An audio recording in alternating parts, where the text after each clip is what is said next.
बड़ी खबर में आप सभी का स्वागत। मैं हूं आपके साथ मोनिका ठाकुर और बड़ी खबर की शुरुआत करने जा रहे हैं गुड़गांव से, जहां पर प्राइवेट एम्बुलेंस चालक हड़ताल पर चले गए हैं। एम्बुलेंस पर रजिस्ट्रेशन टैक्स और पीजीटी गुड्स टैक्स का ये विरोध कर रहे हैं। हड़ताल पर हरियाणा, नोएडा और दिल्ली के करीब 8,000 प्राइवेट एम्बुलेंस जो चालक हैं वो हड़ताल पे चले गए हैं। आज मरीजों को भारी परेशानी का सामना करना पड़ सकता है।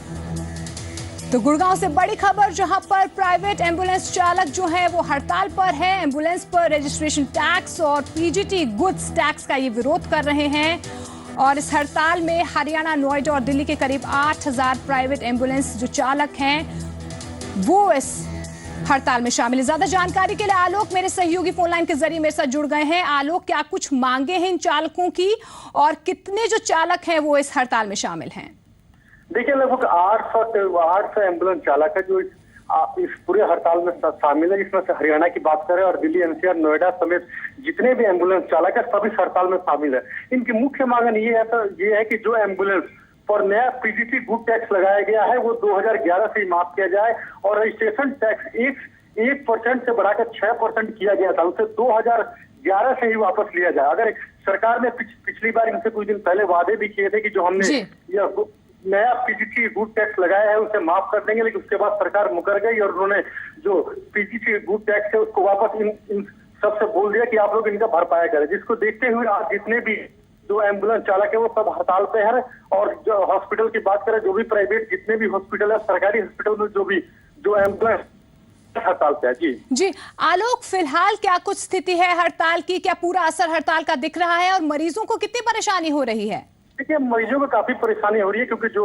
गुड़गांव का सिविल अस्पताल है, बाकी जो भी प्राइवेट अस्पताल, अगर मोर्चरी की बात करें तो उसमें भी जो 100 को जो एम्बुलेंस लेकर जाते थे वो लोग भी हड़ताल हैं। तो जितने भी मोर्चरी है, मोर्चरी के बाहर भी लोग हंगामा कर रहे हैं और जो सरकारी हॉस्पिटल है यहाँ पे भी काफी मरीज है जो बाहर काफी परेशानियों का सामना करना पड़ रहा था। इन लोगों की मुख्य मांग यही है कि जब तक ये मांग सरकार पूरी नहीं करेगी तब तक ये लोग अनिश्चित काल हड़ताल पर रहेंगे। उसके बाद ये लोग जो अभी तो फिलहाल हरियाणा और दिल्ली, एनसीआर में ही ये लोग हड़ताल पे है, लेकिन इन लोगों के प्रधान का साफ तौर पर यह कहना है कि पूरे भारत में हम लोग जितने भी एम्बुलेंस चालक है वो अगर सरकार मांगे पूरी नहीं करती है तो 12 तारीख के बाद पूरे देश में जो भी एम्बुलेंस चालक है वो सभी हड़ताल पर होंगे।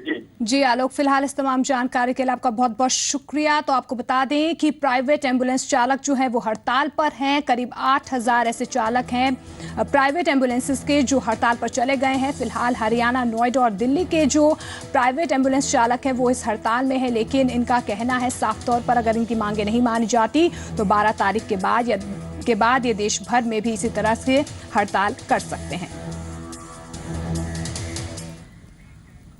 और बड़ी खबर आ रही है फतेहगढ़ साहिब से, जहां पर माछीवाड़ा के पास एक सड़क हादसा हुआ है और ऑल्टो का नहर में गिर गई है। इस हादसे में 4 लोगों की मौत की खबर है। एक चालक को सुरक्षित बाहर निकाला गया है। बताया जा रहा है कि कार में 5 लोग सवार थे। कार सवार नवाशहर से अंबाला की ओर जा रहे थे और संतुलन बिगड़ने के कारण ये हादसा हुआ है। तो बड़ी खबर आपको बता दें पंजाब के फतेहगढ़ साहिब से है, जहां पर माछीवाड़ा के पास एक दर्दनाक सड़क हादसा हुआ है। ऑल्टो कार नहर में जा गिरी है और हादसे में 4 लोगों की मौत की खबर है और एक चालक को सुरक्षित बाहर निकाला गया है। यह भी बताया जा रहा है कि कार में 5 लोग सवार थे, जिनमें से 4 लोगों की मौत हो गई है और कार सवार नवाशहर से अंबाला की ओर जा रहे थे।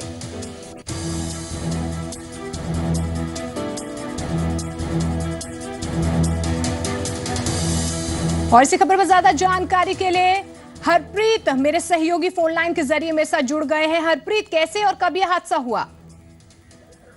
देखिए, आज सुबह 7-8 बजे के करीब 5 लोग सवार थे ऑल्टो गाड़ी में। वो एक शादी समारोह के लिए नवाशहर के पास गए हुए थे और आज सुबह पार्टी के लिए जा रहे थे और रास्ते में मछुआड़ा के पास एक गड़ी पुल पड़ता है, जहाँ पर उनकी कार को किसी मालूम नहीं हुआ था स्थिति लोग कार वहां से नीचे गिर गई और उसमें से सवार 4 लोग थे, जो 2 बच्चे और 2 लेडीज थी, और एक जो ड्राइवर था वो गाड़ी चला रहा था वो तो बच के बाहर आ गया किसी हालत में, और 2 बच्चे, तो एक बच्चे की उम्र की 1 साल के करीब थी, दूसरे की 10 साल के करीब थी। तो चारों का अभी कुछ पता नहीं लगा है। जी हरप्रीत, कहाँ के रहने वाले थे ये मृतक, क्या कुछ जानकारी मिल पाई है? और एक जो चालक है जिसको सुरक्षित बाहर निकाला गया, उसकी हालत कैसी है फिलहाल? वो उसकी हालत थोड़ी गंभीर है। जो ये मूल रूप से अम्बाला के रहने वाले थे और ये शादी समारोह से वापस जा रहे थे अम्बाला की तरफ सुबह। जी हरप्रीत, फिलहाल इस तमाम जानकारी के लिए आपका बहुत बहुत शुक्रिया। तो फतेहगढ़ साहिब से बड़ी खबर है, जहां पर माछीवाड़ा के पास एक सड़क हादसा हुआ है और जो कार नहर में जा गिरी है। हादसे में 4 लोगों की मौत की खबर है और एक चालक को सुरक्षित बाहर निकाला गया है।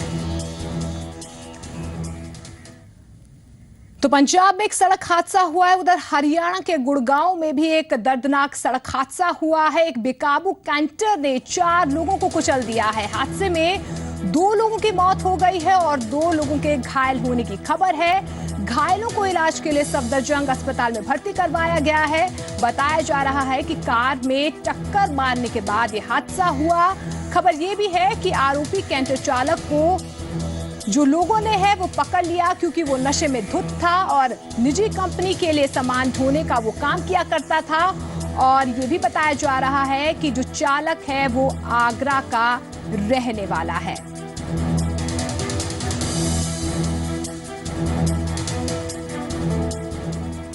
सर उधर से कैंटर गाड़ी आयसर की आई थी, उसने न दारू पी के चला रहा था, तो गाड़ी यहाँ से आई, इधर से पैदल छुट्टी वाले जो ड्यूटी से स्पोर्ट लाइन छुट्टी हुई थी, आदमी जा रहे थे, उसने इधर से गाड़ी ला के आदमियों के ऊपर चढ़ाते हुए उधर तक ले गया। फिर आदमी पत्थर मार के उसको रोकने लगे थे। कितने लोगों को कुचला उसने? 5 लोग तो यहीं पे थे सर। मेरी गाड़ी पीछे खड़ी थी रोड पे, तो पहले मेरी गाड़ी में टच करते हुए आया ये सामने। अच्छा। तो 2 बंदे बाइक पे बैठ जा रहे थे, उन्होंने मुझे बैठा के उसके पीछा कराया, तो क्या करा, जो उसके आगे आता गया उसको सबको मारते हुए चला गया है वो। अच्छा। तो पब्लिक यहाँ खड़ी थी, अपने शीशे तोड़ के उसकी गाड़ी रोक ली थी यहाँ पे। तो मेरे 4 बंदे ले जाके मेरी गाड़ी में डाल दिए गए थे पुलिस वालों ने। मैं 4 को अस्पताल लेके जा रहा था, मेरी गाड़ी में लग चुकी थी आग रास्ते में। अच्छा। तो जिसके कारण मुझे फिर 3 बंदे ऑटो से पहुंचाए गए, चौथा जो है मर चुका है, वो एम्बुलेंस लेके गई है वहाँ पे। ड्राइवर था कैंटर चलाने वाला, शराब पिए हुए था और बहुत तेज गति से चल रहा था, और उसने जो ना इनके ऊपर, जो ये पैदल आ रहे थे, इनके ऊपर सीधी गाड़ी चढ़ा दी, जिनमें 2 डेड वहीं हो गए और 2 को रेफर कर दिया सफदरजंग। अच्छा, कुल कितने लोगों को कुचला था? 4 लोगों को। तो दर्दनाक सड़क हादसा हुआ है, लेकिन फिलहाल जो चालक है उसका पता नहीं चल पाया है। आगे बढ़ते 26/11 हमले को लेकर पाकिस्तान हमेशा से भारत के दावे को खारिज करता रहा है, लेकिन डेविड कोलमैन हेडली के अभी के खुलासे ने पाकिस्तान की पोल खोल दी है।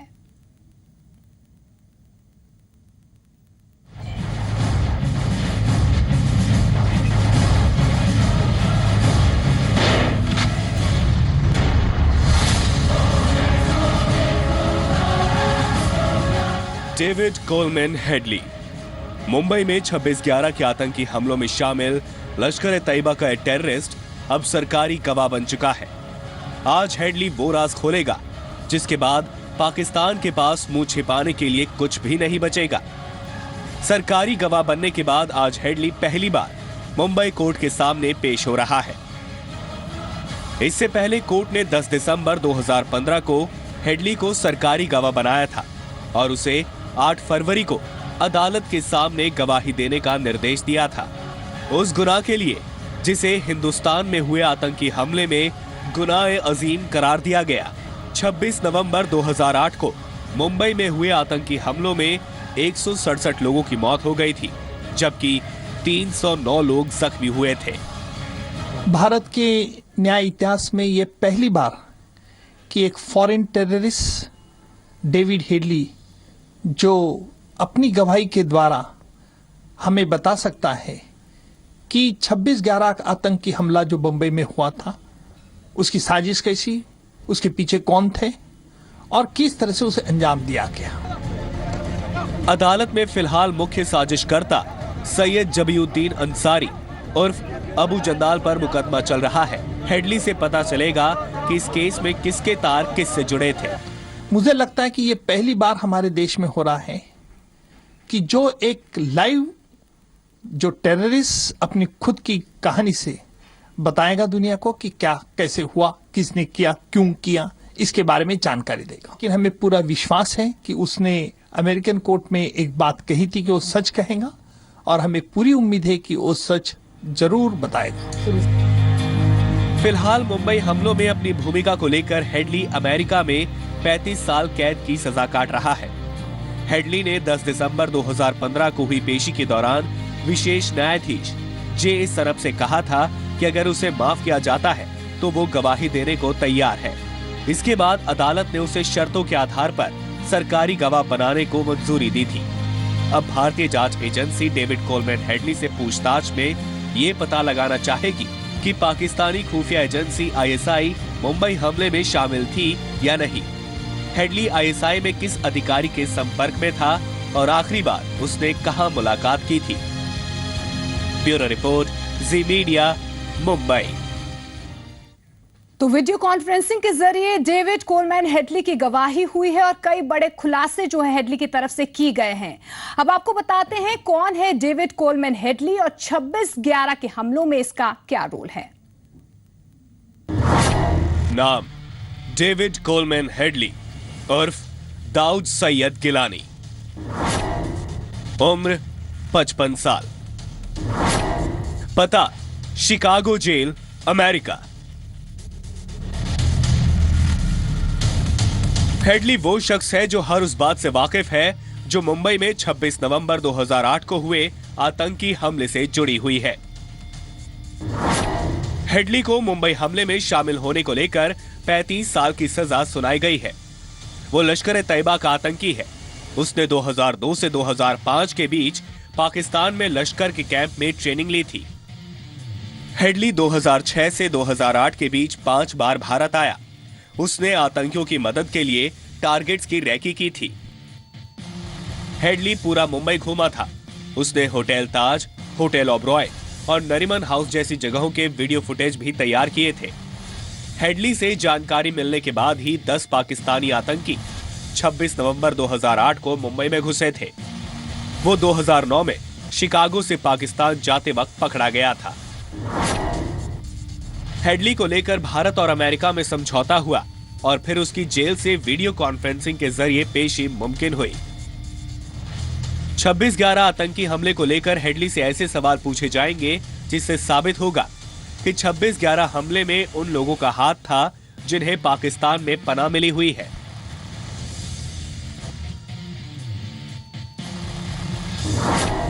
अब तक अमेरिका में हुई पूछताछ में हेडली भारतीय इंटेलिजेंस एजेंसी को यह बता चुका है कि मुंबई हमले में पाकिस्तानी सेना के 3 बड़े अफसर भी शामिल थे। इन 3 अफसरों के नाम आतंकी अबू जिंदाल ने भी कबूल किए थे।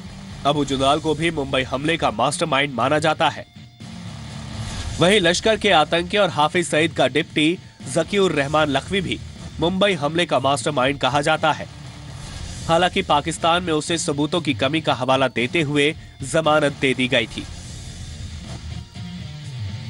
लेकिन डेविड कोलमैन हेडली की गवाही अब पाकिस्तान में कई लोगों के माथे पर लकीरें छोड़ने वाली है।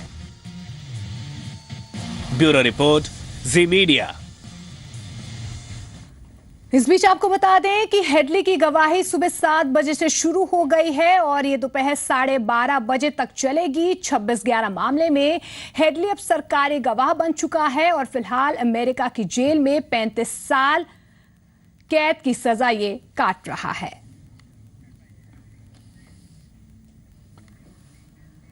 आगे बढ़ते हैं, पंजाब की सियासत का रुख करते हैं। पंजाब में हुए बेअदबी मामले पर डिप्टी सीएम सुखबीर बादल के बयान पर सियासत गर्मा गई है। कांग्रेस ने जहां इस पर विरोध जाहिर किया है तो वहीं आम आदमी पार्टी की दलील है कि ये लोगों का असल मुद्दे से ध्यान भटकाने की कोशिश हो रही है। पंजाब में हुए बेअदबी मामले के बाद बने हालातों को लेकर कई तरह के सवाल उठे थे। अब इस मामले पर राज्य के उप मुख्यमंत्री ने बड़ा बयान दिया है। दिल्ली में सवालों के जवाब देते हुए उन्होंने कहा कि ऐसे मामलों के पीछे की वजह ने उनको गहरा दुख पहुंचाया है। 7-8 जगह ते इंसिडेंट होया, बेअदबी की थी, उसे गुरुद्वारा साहब ने गलती है। उन्होंने पूछा जी तू क्यों कीता, दसा कि पैसे कहता जी ਇੱਥੇ ਕੋਈ ਮੱਥਾ ਤਾਂ ਟੇਕਣ ਹੁੰਦਾ ਨਹੀਂ, ਕੋਈ ਰੁਪਿਆ ਦੇਖਦਾ ਤਾਂ ਕੋਈ ਠਾਣੀ ਹੁੰਦਾ, ਮੈਨੂੰ ਕੋਈ ਬੰਦਾ ਨਹੀਂ। ਮੈਂ ਸਿਰਫ ਬੇਇੱਜ਼ਤੀ ਕਰਕੇ ਪਾਠ ਹੋਊਗਾ, ਚੰਗੇ ਪੈਸੇ ਆ ਜਾਣਗੇ। ਸਿੱਖ ਨਹੀਂ ਕੀਤੀ, ਆਪਾਂ ਹੋਰ ਦੂਜੇ ਨੂੰ ਕੀ ਕਹਾਂਗੇ। सुखबीर बादल के बयान पर विपक्ष ने कड़ा एतराज जताया है। विपक्ष के नेता चरणजीत सिंह चन्नी ने कहा कि सिख ऐसे मामलों में शामिल नहीं हो सकते, जबकि आम आदमी पार्टी ने इसको असल मुद्दों से भटकाने की साजिश करार दिया है। कोई सिख ਜਿਹੜਾ ਇੱਕ ਸੱਚਾ ਸਿੱਖ ਹੈ ਉਹ ਕਦੇ ਵੀ ਗੁਰੂ ਸਾਹਿਬ ਦੀ ਬੇਅਦਬੀ ਬਾਰੇ ਸੋਚ ਨਹੀਂ ਸਕਦਾ। ਇਹ ਬਿਲਕੁਲ ਗਲਤ ਇਲਜ਼ਾਮ ਸਿੱਖ ਕੌਮ ਦੇ ਲੋਕਾਂ ਤੇ ਲਗਾਇਆ ਗਿਆ। ਐਸੀ ਇਸ ਗੱਲ ਦੀ ਘੋਰ ਨਿੰਦਿਆ ਕਰਦੇ ਜਿਹੜਾ ਉਹਨਾਂ ਨੇ ਬਿਆਨ ਦਿੱਤਾ ਕਿ ਆਪਣੇ ਬੰਦਿਆਂ ਵਿੱਚੋਂ ਕੀਤਾ ਗਿਆ। ਅਕਾਲੀ ਦਲ ਦਾ ਪ੍ਰਧਾਨ ਇਹ ਕਨਫੈਸ ਕਰ ਰਿਹਾ ਵੀ ਸਾਡੇ ਬੰਦਿਆਂ ਨੇ ਕੀਤਾ, ਸਾਡੇ ਗ੍ਰੰਥੀਆਂ ਨੇ ਕੀਤਾ। ਗੁਰਦੁਆਰਿਆਂ 'ਚ ਲੋਕ ਆਉਣੋਂ ਘਟ ਗਏ ਸੀਗੇ। ਇਹ ਬਹੁਤ ਦੁਖਦਾਈ ਗੱਲ ਹੈ। ਗੁਰਦੁਆਰਿਆਂ 'ਚ ਕਦੀ ਲੋਕ ਆਉਣੋਂ ਨਹੀਂ ਘਟਦੇ, ਲੋਕਾਂ ਦੀ ਜਿਹਦੀ ਆਸਥਾ ਵਾ। ਦਰਅਸਲ ਕਹਾਣੀ ਇਹ ਨਹੀਂ ਗਈ, ਇਹ ਕਹਾਣੀ ਬਣਾ ਕੇ ਦੱਸ ਰਿਹਾ। ਅਸਲੀ ਮੁੱਦਿਆਂ ਵੱਲੋਂ ਲੋਕਾਂ ਦਾ ਧਿਆਨ ਡਾਇਵਰਟ ਕਰਨ ਵਾਸਤੇ ਇਹਨਾਂ ਨੇ ਖੇਡ ਖੇਡੀ ਸੀ। बरगाड़ी बेअदबी मामले की जांच को लेकर भी डिप्टी सीएम ने कहा कि पंजाब पुलिस की ओर से की गई शुरुआती जांच और गिरफ्तारियां सही थीं और सीबीआई जांच के जो नतीजे आएंगे वो राज्य पुलिस की थ्योरी को सही साबित करेंगे। इस बयान पर भी आम आदमी पार्टी ने सवाल खड़े किए हैं। क्योंकि पॉलिटिक्स एडी लोकी खेडन लग गए, ਅਸੀਂ ਕਹਿੰਦੇ ਅਸੀਂ ਸਹੀ ਬੰਦਾ ਵੀ ਸਾਹਮਣੇ ਕਰਾਂਗੇ ਤੇ ਬੰਦਾ ਨਹੀਂ। So that is the reason and CBI ਤੁਹਾਡੇ ਸਾਹਮਣੇ ਆਊਗਾ ਕਿ ਜਿਸ ਡਾਇਰੈਕਸ਼ਨ 'ਚ ਅਸੀਂ ਗਏ ਸੀ ਉਸੇ ਡਾਇਰੈਕਸ਼ਨ ਸਾਰਾ ਕੁਝ ਚੱਲ ਰਿਹਾ ਐਂਡ ਇਹਦੇ ਵਿੱਚ ਆਊਟਸਾਈਡ ਹੈਂਡ ਵੀ ਹੈ। ਮੈਂ ਤੁਹਾਨੂੰ ਦੱਸਦਾ ਅੱਜ ਤੋਂ ਕਹਿ ਰਿਹਾ ਵੀ ਸੀਬੀਆਈ ਨੂੰ ਇਨਕੁਆਇਰੀ ਇਸ ਕਰਕੇ ਦਿੱਤੀ ਆ ਵੀ ਸੀਬੀਆਈ ਨੇ ਵੀ ਉਹ ਕੁਝ ਕਰਨਾ ਜੋ ਅਸਾਂ ਕਰਨਾ ਸੀ। ਇਹ ਉਹਨੂੰ ਪਤਾ ਹੈ कि सीबीआई भी उन्होंने दिया तो सरकार भी उन्होंने दिया। बरगाड़ी बेअदबी मामला और इसके बाद सरकार की ओर से उठाए गए कदमों ने सरकार की मुश्किलें बढ़ा दी थी। राज्य सरकार ने सीबीआई को जांच सौंपी हुई है, लेकिन इस दरमियान सियासत एक बार फिर से शिखर पर है। चंडीगढ़ से पुनीत परिंजा, दिल्ली से राजन शर्मा के साथ न्यूज डेस्क रिपोर्ट, जी मीडिया। आगे बढ़ते इराक में फंसे 39 पंजाबी युवकों के परिवारों के साथ दिल्ली में मुलाकात के दौरान केंद्रीय मंत्री सुषमा स्वराज ने भरोसा दिलाया है कि सारे युवक पूरी तरह से सुरक्षित हैं। इराक में फंसे 39 भारतीय बिल्कुल ठीक हैं। अरब देशों के दौरे से वापस आई केंद्रीय विदेश मंत्री सुषमा स्वराज उन 39 नौजवानों के परिवारों के लिए खुशी की खबर लेकर आई जिनके बेटे विदेशी सरजमी पर जिंदगी और मौत के बीच झूल रहे हैं। दिल्ली में पीड़ित परिवारों के साथ मुलाकात के दौरान विदेश मंत्री ने सलामत वापसी का भरोसा दिया। पीछे बहरीन में गई थी 24 जनवरी को, वहाँ अरब वर्ल्ड के साथ मेरी मीटिंग थी, इंडो अरब मिनिस्ट्रियल मीटिंग, जहां अरब देशों के 15 विदेश मंत्री मुझे मिले थे। वहां हम लोगों ने पूरे रीजन में फैले हुए आतंकवाद की चर्चा की थी और वहां उनमें से एक ने भी ये नहीं कहा कि उन 39 लोगों को मारा गया है। सबने ये कहा कि हम उनको छुड़ाने के लिए तैयार हैं और दो ने तो सीधे सीधे ये बताया कि वो जिंदा हैं और पूरे अरब वर्ल्ड ने हमारा साथ दिया है इस पर ये कहते हुए कि वो उनको जल्दी छुड़ाने का प्रयास करेंगे। इसीलिए मैंने इन्हें ये बुलाया था कि ताकि ये नई जानकारी मैं इन्हें दे दूं और इनका हौसला और ज्यादा बढ़ जाए। अपने बेटों की सलामत वापसी की धुंधली होती उम्मीद के बीच मिले इस भरोसे ने उम्मीद की एक नई किरण जगा दी है। बंधक बनाकर रखा हुआ है पिछले लगभग 1.5 साल से, वह जिंदा हैं और उनको छुड़ाने के लिए वह लोग पूरी हिंदुस्तान की सरकार के साथ मिलकर ऐसी कोशिश करेंगे कि जल्दी से जल्दी उनको रिहा कराया जा सके। इराक में अच्छे भविष्य के लिए गए युवक वहां पर बने माहौल के बाद लापता हैं और इन परिवारों को इंतजार उनकी सलामत वापसी का है। न्यूज डेस्क रिपोर्ट, जी मीडिया, दिल्ली।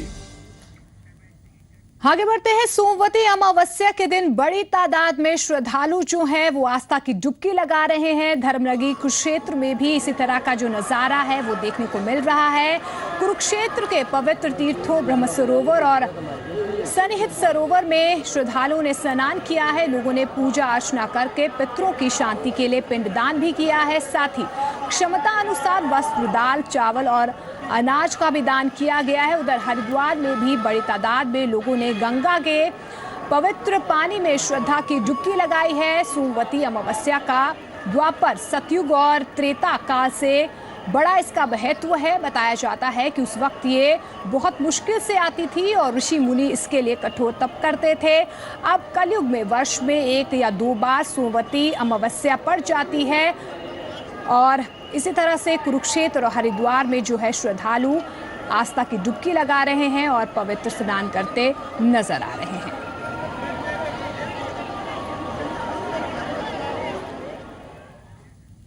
चलिए आगे बढ़ते हैं, बात हिमाचल के मौसम की करते हैं। हिमाचल प्रदेश में मौसम ने एक बार फिर से अंगड़ाई ले ली है। बारिश और बर्फबारी ने पूरे प्रदेश में मौसम सुहाना कर लिया है। 4 तस्वीरें आपको हम दिखा रहे हैं शिमला, मनाली, डलहौजी और चंबा की, जहां पर बर्फबारी हुई है। ऊपरी इलाकों में बर्फबारी हुई है और निचले इलाकों में जो है बारिश हुई है, जिसके बाद जो है तापमान में वहां पर गिरावट आ गई है। सैलानी काफ़ी खुश हैं बर्फबारी को देखते हुए। इसके साथ साथ सैलानियों के, बागवानों के और पर्यटन कारोबारियों के भी चेहरों पर रौनक आ गई है।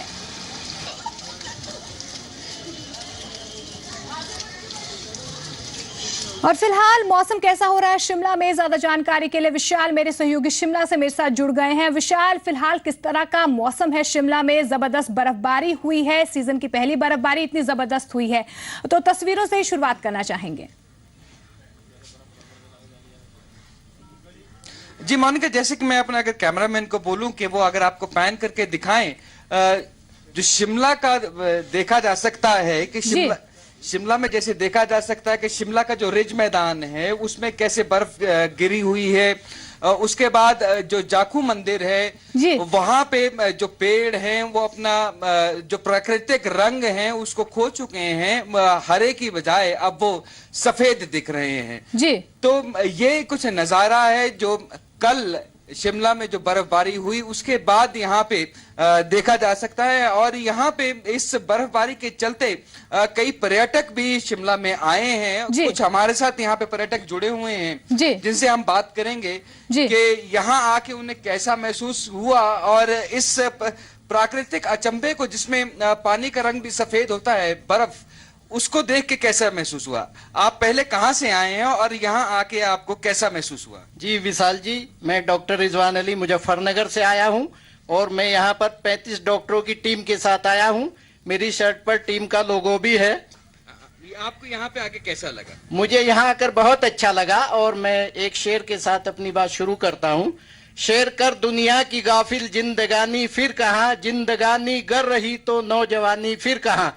ये इतनी खूबसूरत नज़ारा है कि हमको ये महसूस होता है कि खुदा भी कोई चीज़ है, कुदरत भी कोई चीज़ है जिसका नज़ारा हमको यहाँ देखने को मिला है। पूरा शिमला बर्फ की चादर ओढ़े हुए है, अजीब व गरीब नज़ारा है और बहुत ही खूबसूरत मंजर है। ये हमें किस्मत से मिला है, सबको ये किस्मत से नहीं मिलता। मैं विशाल जी आपका इसके लिए बहुत बहुत शुक्रिया अदा। बिल्कुल, तो विशाल जो सैलानी है वो खासे खुश नजर आ रहे हैं क्योंकि बिल्कुल सरप्राइज एकदम से जो है वहां पर बर्फबारी हुई है, जिसके बाद से जो है हिमाचल में मौसम सुहाना हो गया है। फिलहाल इस तमाम जानकारी के लिए विशाल आपका बहुत बहुत शुक्रिया। इसी के साथ इस बुलेटिन में फिलहाल इतना ही, लेकिन आप देखते रहिए जी पंजाब हरियाणा हिमाचल।